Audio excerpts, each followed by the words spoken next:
আসসালামু আলাইকুম রহমতুল্লাহ। প্রিয় দর্শক, ব্রেকিং নিউজ। চট্টগ্রাম সরকারি সিটি কলেজে শিবিরের উপরে ছাত্রদলের হামলা। প্রিয় দর্শক, আপনাদেরকে ভিডিও ক্লিপস দেখাবো। অনেকে ছাত্রদলের মিডিয়া সেল এবং বিভিন্ন গুজব সেল তারা প্রচার করতেছে শিবিরের লোকজন নাকি ছাত্রদলের বাচ্চাদের উপর হামলা করেছে।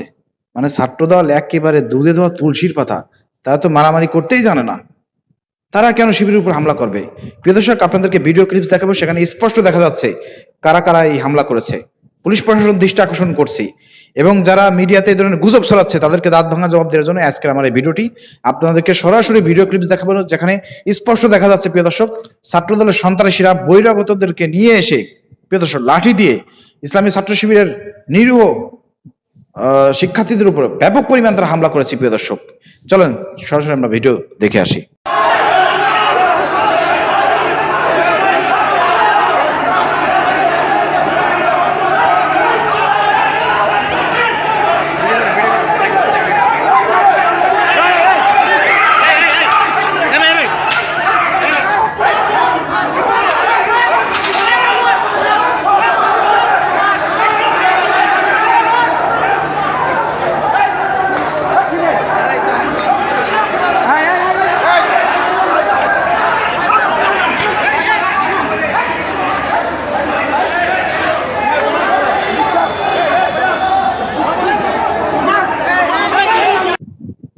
প্রিয় দর্শক, আপনারা দেখলেন এখানে কারা হামলাটা করেছে।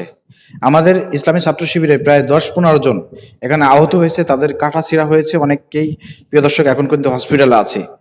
পক্ষান্তরে ছাত্রদলে কিন্তু কেউ আহত হয় না এবং আপনারা দেখেছেন প্রিয় দর্শক, তারাই হামলাটা কিন্তু প্রথমে করেছে এবং তারাই সেখান থেকে শিবিরের উপর হামলা করে তাদেরকে আহত করে তাড়িয়ে দিয়েছে। আপনারা সেই দৃশ্যগুলো দেখেছেন প্রিয় দর্শক, এবং কিছু স্টিল নাও ইসলামী ছাত্র শিবির বাইরে সেখানে অবস্থান করলেও তাদের উপর হামলা করা হয়েছে। প্রিয় দর্শক, আপনারা দেখতে পেয়েছেন। তো এইভাবে ছাত্রদল কিন্তু আবার সেই ছাত্রলীগের মতন ক্যাম্পাসগুলো দখল করার চেষ্টা করতেছে, কলেজগুলো ইউনিভার্সিটি দখল করার চেষ্টা করতেছে। তারা মনে করতেছে এইভাবে ইসলামী ছাত্র শিবিরের উপর হামলা করে তাদেরকে হয়তো দমন করতে পারবে, তাদেরকে হয়তো কলেজ ছাড়া করতে পারবে এবং তারা হয়তো একক আধিপত্য বিস্তার করবে, আবার ছাত্রলীগের মতন তারা রাজত্ব করবে। না না, এই সুযোগ তাদেরকে দেওয়া হবে না। ইসলামী ছাত্র ভাইয়েরা, আপনারা জেগে উঠুন। সাধারণ শিক্ষার্থীদেরকে বলতে চাই, যদি ক্যাম্পাসে সন্ত্রাসী মুক্ত ক্যাম্পাস গড়ে তুলতে চান, আপনার ইসলামী ছাত্র শিবিরের সঙ্গে থেকে এসব যারা ছাত্রদলের লোকজন আছে, যারা বাইরে থেকে বহিরাগত সন্ত্রাসী নিয়ে এসে কলেজের মধ্যে তারা ফাবরগিরি করে, মাতুব্বরি করে, সর্দারি করে, মাস্তানি করে, এদেরকে দাঁত ভাঙা জবাব দেন। আপনারা ছাত্র শিবিরের সঙ্গে মিলে এদেরকে দাঁত ভাঙা জবাব দেন। ইসলামী ছাত্র শিবিরকে বলতে চাই, খালি মায়ের খেলে হবে না, মার দেওয়ার সক্ষমতা অর্জন করতে হবে এবং কোনোভাবে এইসব সন্ত্রাসীদেরকে, বহিরাগত যারা সব সন্ত্রাসী আসবে তাদেরকে বিন্দুমাত্র ছাড় দেওয়া যাবে না। অতএব আপনারা ঐক্যবদ্ধ হন এবং যারা এখানে আক্রমণ করেছে তাদেরকে চিহ্নিত করেন। পরবর্তীকালে এদেরকে যদি ক্যাম্পাসে পান, বহিরাগত কোনো লোক যদি ছাত্রদলের সঙ্গে এই ক্যাম্পাসে আপনারা পান, তাকে একদম ক্যাম্পাস ছাড়া করবেন, উত্তম মাধ্যম দিয়ে, গণধোলাই দিয়ে ক্যাম্পাস ছাড়া করবেন। এটা আমাদের একটা চাওয়া পাওয়া। প্রিয় দর্শক, কি বলেন আপনারা? এভাবে তো মার খেলে হবে না, অবশ্যই সন্ত্রাসীদের বিরুদ্ধে আমাদের রুখে দাঁড়াইতে হবে। ছাত্রদল আবার ছাত্রলীগের মতো তারা সন্ত্রাসী কার্যক্রম শুরু করেছে। প্রশাসনকে বলতে চাই, আপনার এটার বিরুদ্ধে ব্যবস্থা গ্রহণ করবেন। স্পষ্ট ভিডিও ফুটেজ প্রিয় দর্শক শেয়ার করে সবাইকে দেখার সুযোগ করে দেন। যারা গুজব ছড়াচ্ছে তাদেরকে বলতে চাই, গুজব ছড়িয়ে কোনো লাভ হবে না, কারণ ভিডিও ফুটেজ আমাদের হাতে আছে। অর্থাৎ গুজব ছড়াই কোনো লাভ হবে না।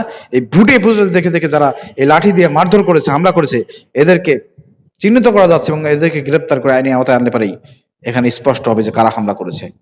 আমরা এটা তীব্র নিন্দা এবং প্রতিবাদ জানাচ্ছি এবং প্রশাসনকে বলতে চাই, এসব লোকদেরকে, এসব সন্ত্রাসীদেরকে কোনোভাবেই কলেজের মধ্যে রাখা যাবে না। এদের স্থান হবে জেলখানা, অথবা এদেরকে জেলখানায় পাঠানোর ব্যবস্থা করেন।